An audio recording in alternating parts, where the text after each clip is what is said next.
no matter how small. Low intelligence or low ambition psychopaths end up in a life of crime. Average intelligence or average ambition psychopaths look for local small positions of power, like a teacher, a DMV clerk, or a cop. In these positions, they have the power to control others and make themselves feel better by inflicting their will upon others. The more of these people that enter a particular department, the more the rules change to benefit those that have this personality disorder. They may change the promotions to include those that put in the most hours. For those that don't care about friends or family, that is easy. They may have competitions that benefit those that are willing to step on other people's shoulders to get the job done. They may encourage those that are willing to bend the rules for the good of the company. The ends justify the means, or being a team player. Once these people are in positions of power, these people see the cunning in others and know that in order to make the most material wealth, they need sharks that can swim with them. For the normal person, they are not willing to do the unsociable thing to get ahead. They also do not have the desire to control others, much less fight those that seem driven and willing to do the unsociable thing to get ahead. Over time, this social infection takes over not only departments and institutions, but the reins of power. Where do the high intellect and high ambition psychopaths go if they don't fit into middle America? There are three basic kinds of power. The first is financial power. This power attracts those that are chased after financial control or monetary wealth. New York City is an obvious choice to attract this personality from all over the country. As the saying goes, if you can make it here, you can make it anywhere. The truth behind that is because if you can swim with these sharks, you can dominate the guppies everywhere else. This Gordon Gekko personality can and will do anything for profit. They would literally sell their grandmother to make a quick buck. They lack empathy for suckers they fleece, and they only know that they want more. See, I find that everybody has a number, and it's usually an exact number. So what is yours?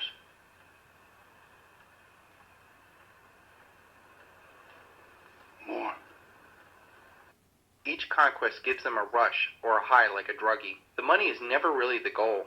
It could be to show off to others who have hurt them in the past. It could be to get a high to fill in a depressing hole in their life. For the highest functioning psychopaths, it is ultimately about controlling and manipulating others. The next kind of power is political power, and it is the power that legislates and dominates others by creating and enforcing dictates on others. Those that seek to control others are attracted to Washington, D.C., where they can secure power in the branches or bureaucracies of government. The Founding Fathers created a government that would protect the rights of all, and restricted itself to creating a level playing field for all to best use their talents and abilities to pursue their happiness. The psychopath elite started to infiltrate and subvert that form of government and turn it back into one that oppresses others for the benefit of the few. Social power is the next power. This power is the ability to manipulate others through suggestion.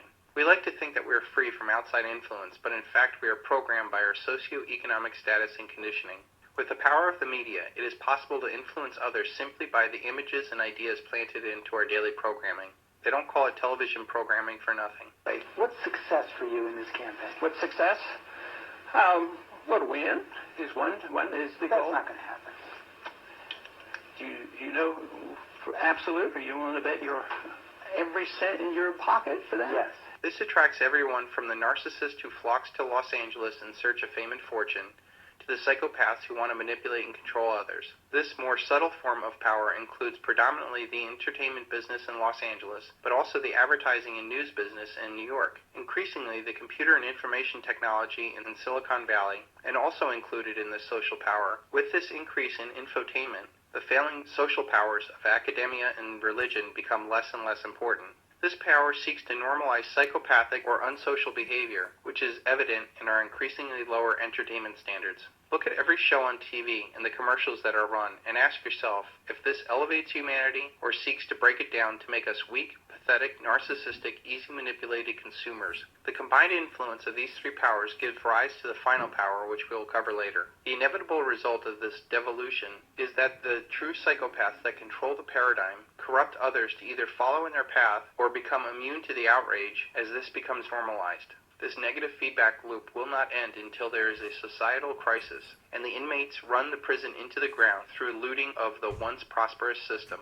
Political and financial crimes are white-collar crimes that get a different kind of justice than say, a kid smoking a joint. Social power rarely shows the consequences of immoral or antisocial behavior on the person or the victims. They never show the grieving families, dead soldiers, or dead civilians in war, and it masks the true costs of war while glorifying the killing in movies and video games. This psychopathic mentality naturally thrived in a paradigm of unlimited debt, cheap oil, and relative peace. One could afford to cut social ties and take from an ever-increasing pie. The reality of the dollar collapse, expensive oil, and massive decentralization will cause those that are most narcissistic and psychopathic to be shunned from society as their practices are purged from this new paradigm. The very parasitic nature of the psychopath leads to problems that they cannot solve. The only way that they can keep the host alive to feast off of is to convince the productive members of society to embrace their slavery, and in less advanced societies, force productive members to serve.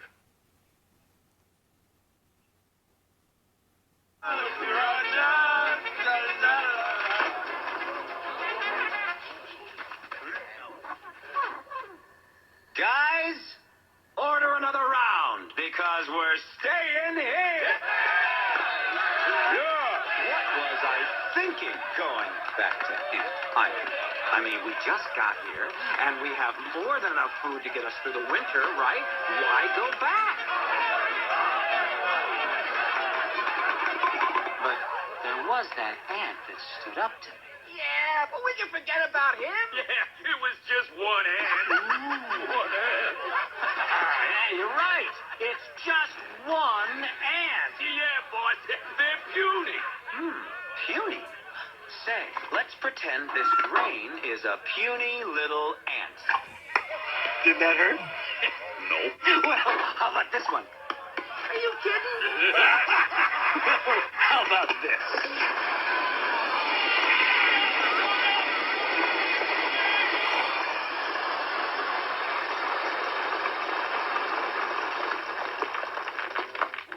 You let one ant stand up to us, then they all might stand up. Those puny little ants outnumber us 100 to 1. And if they ever figure that out, there goes our way of life. It's not about food. It's about keeping those ants in line. That's why we're going back. Does anybody else want to stay? He's quite the motivational speaker, isn't he? Let's ride!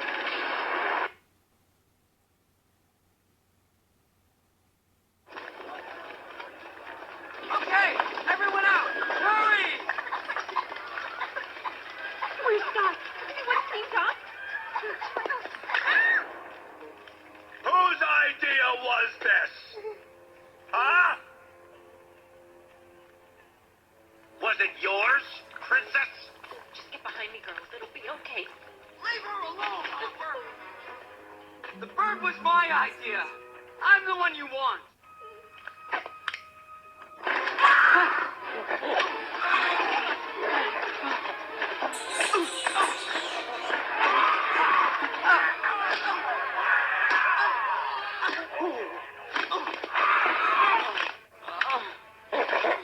Where do you get the gall to do this to me? You were gonna squish the queen. It's true. I hate it when someone gives away the ending. You piece of dirt. No, I'm wrong. You're lower than dirt. You're an ant. Let this be a lesson to all you ants. Ideas are very dangerous things. You are mindless, soil-shoving losers. Put on this earth to serve us. You're wrong, Hopper.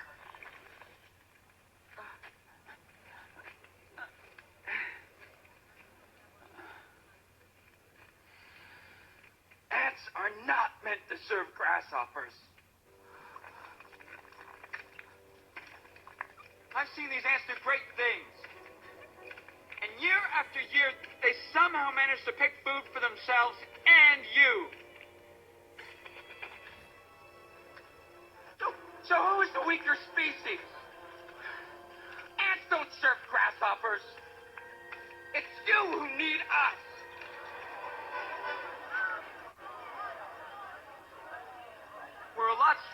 you say we are.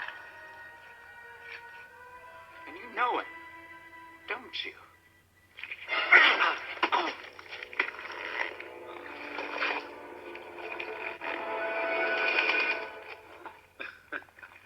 Well, Princess. Hopper, I hate to interrupt, but,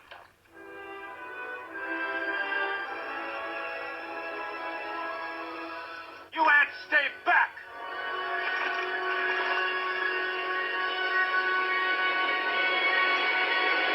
Oh, this was such a bad idea. You see, Hopper, nature has a certain order. The ants pick the food, the ants keep the food, and the grasshoppers leave. I'm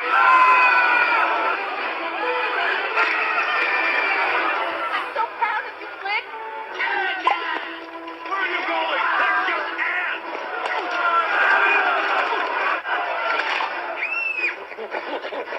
No, bad grasshopper, bad grasshopper. Go home.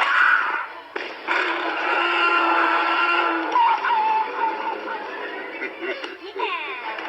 Come back here, you coward! Don't leave! To the cannon!